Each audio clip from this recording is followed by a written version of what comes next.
E num primeiro momento, a literatura e o direito parecem não ter absolutamente nada em comum. Eu diria que a literatura parece ter a liberdade, a livre escolha, ela vai para onde ela quer, ela pula das alturas que ela quer, ela se aprofunda para onde ela quiser, enfim. A sensação é de que a literatura é absolutamente livre e aquele que se associar a ela é também alguém absolutamente livre. Quase um ser divino, um ser todo-poderoso com certeza.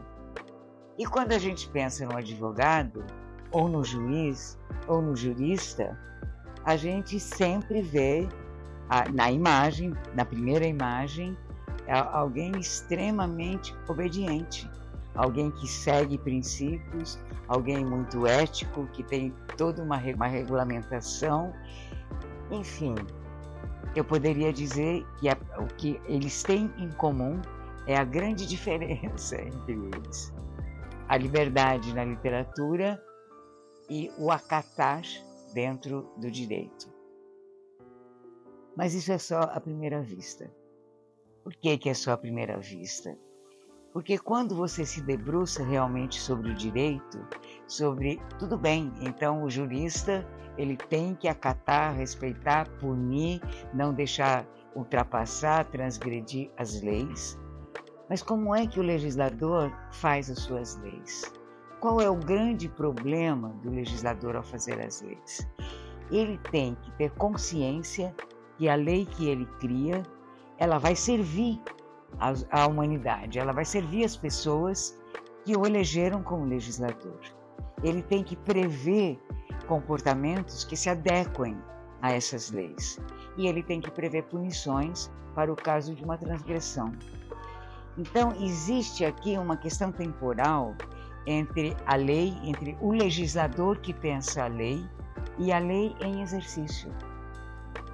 E eu vou até mais longe, eu diria que tem um segundo problema temporal, de que o legislador ele tem que fazer uma lei que se antecipe ao comportamento dos homens, para que os homens saibam o que está certo e o que não está, e ao mesmo tempo a lei também serve como uma produtora desse comportamento e dessa realidade, porque no momento em que a lei existe, também o homem, o civil, o homem que obedece à lei, ele precisa conhecê-la para não extrapolá-la, para poder obedecê-la.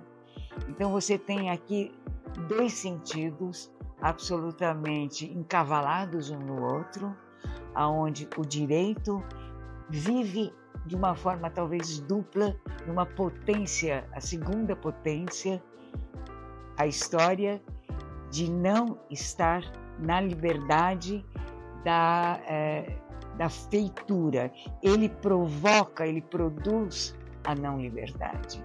Ele é absolutamente livre na hora que ele coloca os comportamentos que devem ser seguidos ou não, e a partir daquele momento ele produz dentro da sociedade a falta de liberdade. Enquanto que se a gente pegar a escrita e o escritor, a gente vai ver que é exatamente o contrário que acontece.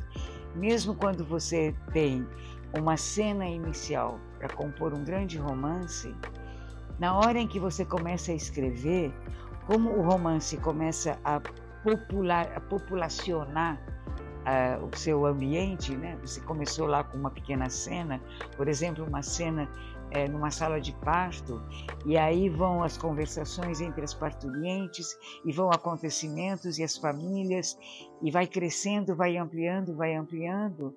Na verdade, você tem na escrita exatamente o caminho oposto ao que a gente falou do direito.